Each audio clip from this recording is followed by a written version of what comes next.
Menutup dan merintangi pintu kerajaan surga. Renungan diinspirasi dari Injil Matius bab 23 ayat 13 sampai 22.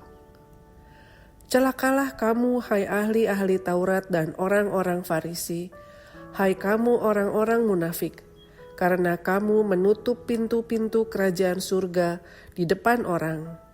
Sebab kamu sendiri tidak masuk, dan kamu merintangi mereka yang berusaha untuk masuk.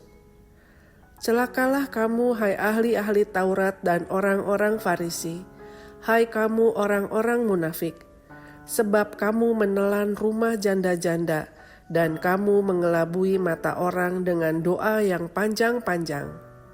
Karena itu, kamu pasti akan menerima hukuman yang lebih berat.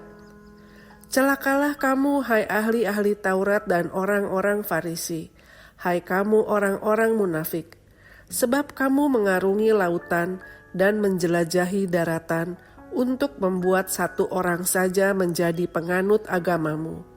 Dan sesudah hal itu terjadi, kamu menjadikan dia calon penghuni neraka, yang 2 kali lebih jahat daripada kamu sendiri. Celakalah kamu hai pemimpin-pemimpin buta yang berkata, bersumpah demi bait suci. Sumpah itu tidak sah, tetapi bersumpah demi emas bait suci, sumpah itu mengikat. Hai kamu orang-orang bodoh dan orang-orang buta, manakah yang lebih penting, emas atau bait suci yang menguduskan emas itu? Bersumpah demi mezbah, sumpah itu tidak sah, tetapi bersumpah demi persembahan yang ada di atasnya, sumpah itu mengikat. Hai kamu orang-orang buta, manakah yang lebih penting, persembahan atau mezbah yang menguduskan persembahan itu? Karena itu, siapa saja yang bersumpah demi mezbah, ia bersumpah demi mezbah, dan juga demi segala sesuatu yang terletak di atasnya. Siapa saja yang bersumpah demi bait suci, ia bersumpah demi bait suci dan juga demi dia yang tinggal di situ. Siapa saja yang bersumpah demi surga, ia bersumpah demi tahta Allah dan juga demi dia yang bersemayam di atasnya. Demikianlah sabda Tuhan. Terpujilah Kristus. Para ahli Taurat dan orang Farisi tidaklah buruk sejak awal. Ahli Taurat adalah para ahli hukum, guru agama, dan juru tulis yang bertugas memelihara, mempelajari, mengajarkan, dan menerapkan hukum Taurat dalam kehidupan masyarakat Yahudi.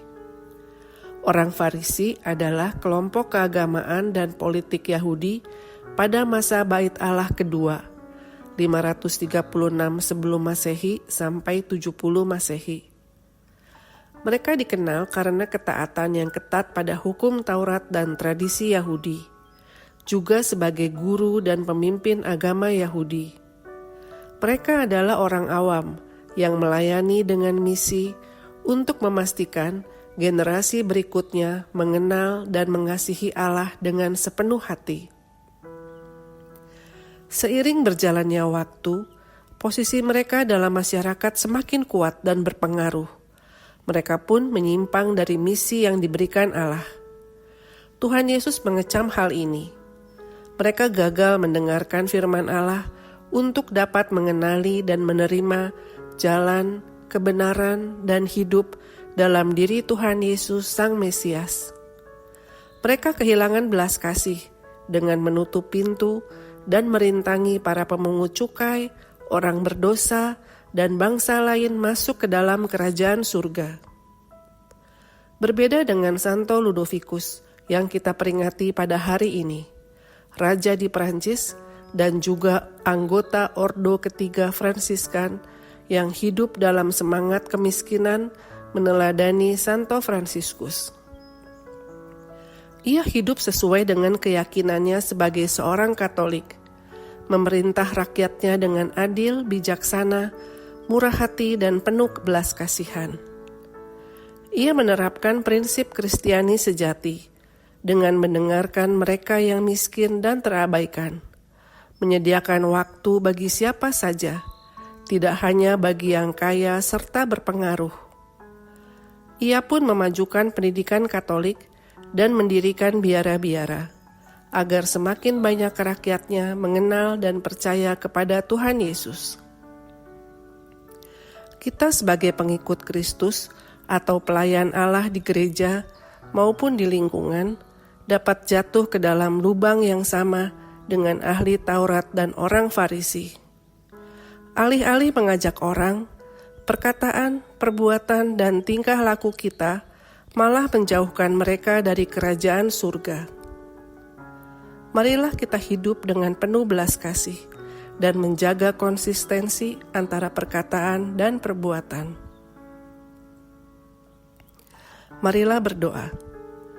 Tuhan Yesus yang Maha Baik, mohon anugerahkan kami hati yang tulus dalam mengasihi-Mu dan sesama. Ajarilah kami agar selalu selaras dalam iman, perkataan, dan perbuatan. Amin.